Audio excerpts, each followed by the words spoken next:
Kryeministri Edi Rama përmes një video të postuar në rrjetet e tij sociale ka folur lidhur me zhvillimet kryesore të javës. Ai u ndal tek nënshkrimi i marrëveshjes së bashkëpunimit për zhvillimin e qendrës energjetike të Vlorës dhe furnizimin me gaz të lëngshëm natyror të Shqipërisë në partneritet të ngushtë me Shtetet e Bashkuara të Amerikës. Rama e cilësoi marrëveshjen si një tjetër hap të rëndësishëm për sigurinë dhe pavarësinë energjetike të Shqipërisë. Ishte kjo një javë ku hodhëm një tjetër hap të rëndësishëm për sigurinë dhe pavarësinë tonë energjetike. Nënshkruam një marrëveshje strategjike bashkëpunimi për zhvillimin e qendrës energjetike të Vlorës dhe furnizimin me gaz të lëngshëm natyror të Shqipërisë në partneritet ngushtë me Shtetet e Bashkuara të Amerikës. Pas investimit domethënës për plotësimin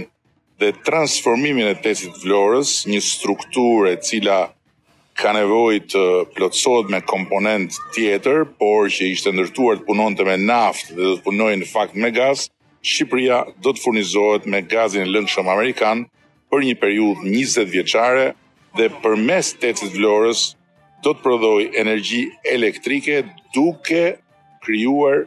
një bazë të qëndrueshme për portofolin e diversifikuar të sovranitetit të saj energjetik. Bashkë me këtë burim energjie, do të rritet ndjeshëm edhe volumi i investimeve të reja, si edhe kapaciteti i Shqipërisë për të ushqyer me energji qendrat kompjuterike të dënave apo programet e inteligjencës artificiale që do të përcaktojnë dekadën e ardhshme. Vlora do të kthehet kësaj në një nyje të rëndësishme, qoftë për shfrytëzimin, po qoftë edhe për eksportin e gazit përmes TAP-it, sepse pjesë e kësaj marrëveshje është e investimi për lidhjen me tubacion të Vlorës me Fierin ku ndodhet dhe gazsjellsi Trans-Adriatik. Ndër të tjera foli edhe lidhur me nënshkrimin e marrëveshjes me Skajo dhe Fincantieri për prodhimin e mjeteve detare në kantierin e Pashalimanit. Sipas tij, kjo marrëveshje nuk është vetëm një investim i ri, por edhe një front i ri punësimi me rreth 400.000 vende të reja pune. Firmosëm marrëveshjen mes kompanisë italiane Fincantieri, një nga emrat e mëdhenj të ekselencës industriale europiane, dhe kompanisë son publike Kajo për prodhimin e mjeteve detare në Shqipëri, në kantierin e Pashalimanit, qoftë në funksion të forcave të armatosura të Republikës së Shqipërisë, qoftë edhe për forcat aleate. Ky nuk është vetëm një investim i ri dhe shumë i konsiderueshëm,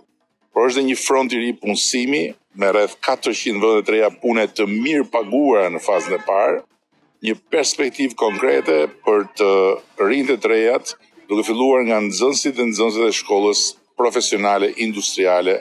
të Vlorës, të cilët do të ftohen të bëhen pjesë e programeve të trajnimit për të punësuar në kompaninë e përbashkët që lind nga kjo marrëveshje,